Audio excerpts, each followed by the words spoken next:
You know what I did every time I got paid? I followed the same boring routine over and over again. That made me a multimillionaire before the age of 41. Most people get their paycheck, but it is gone in a week. Mine, it was making me richer every time. And in this video, I'll give away the exact steps I followed to get there. The last step is non-negotiable, so watch the video till the end. This is what I did differently. Know your real numbers. Track every expense. Your rent, your groceries, your subscriptions. Yes, that $8 random coffee. Even those snacks you picked up at the gas station. It's all important. You got to get real about where your money is leaking out. You don't have to get fancy, but you need to account for every dollar you're spending. I recommend tools like Mint, YNAB if you have a budget, or just a simple spreadsheet if you prefer the old school method. Personally, I swear by spreadsheets. They force you to look at the numbers directly without any fluff or excuses. Once you start tracking, your next step is what I call your essential spending. Here's how you break it down. Keep housing to 30% or less of your income. Food should be aimed at 10% or less, and utilities and bills, same thing, no more than 10%. If you're crossing these limits, that's your first red flag. Stop falling into the trap of mental accounting. They think they know where their paycheck is going, but when I ask them to track it, they are shocked by how much is slipping through the cracks. So know exactly where every dollar is flowing. This is not about being restrictive or depriving yourself. It's about gaining full control so you can make your money work for you, not against you. Building your financial safety net. This is not just some boring finance rule. This is your life armor, your airbag, the thing that keeps you from crashing hard when life goes off the script, which, spoiler alert, it will. If you have got a steady paycheck, your target is simple. Save 3 to 6 months of essential expenses. It will cover your rent,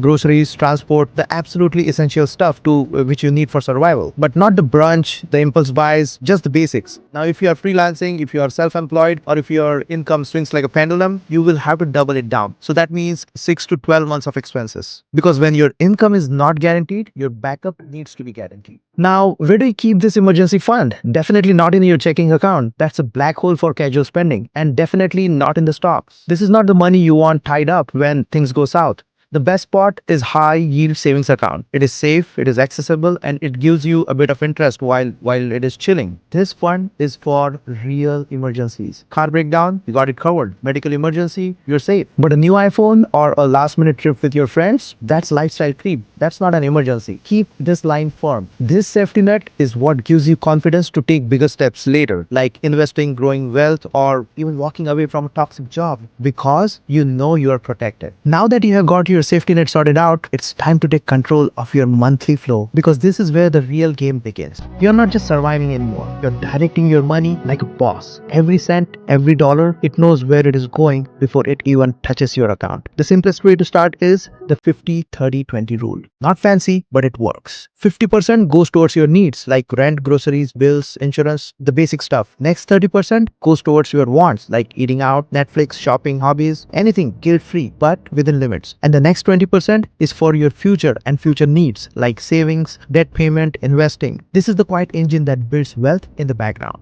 But keep in mind the regular stuff: festivals, birthdays, insurance renewals, car servicing. These aren't surprises. They are just poorly planned for. So how do you deal with this? Sinking fund. Little saving buckets for the big stuff you know is coming. A bit for Christmas, a bit for the car, a bit for that yearly bill. This is how you break the paycheck to paycheck loop. Not by killing all the joy, but by making sure every single dollar has a purpose before it even arrives. That's how money starts working for you, not the other way around. Eliminate high interest debt. Now that your cash flow is under control, the next mission is to eliminate high interest debt. Because no matter how well you budget, if you are dragging around double-digit interest rates, it's like trying to fill a bucket with holes in it. Here is the simple rule I follow. If the interest rate is more than 7%, kill that first. Credit cards, personal loans, other debts, you have two ways to pay it. The first method is snowball method. Pay off the smallest loan first. It is a quick win and feels good without too much efforts. And the second method is avalanche method. Pay off the highest interest one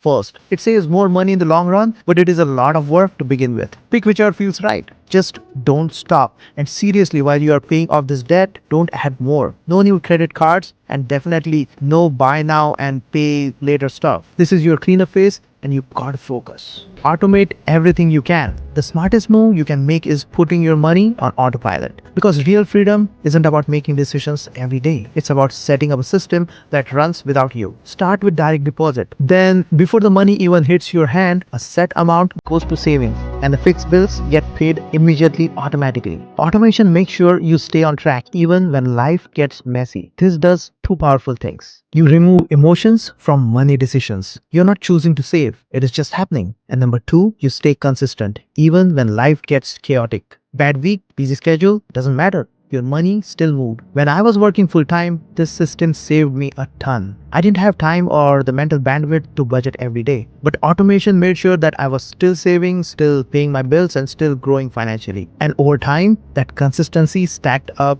into real wealth.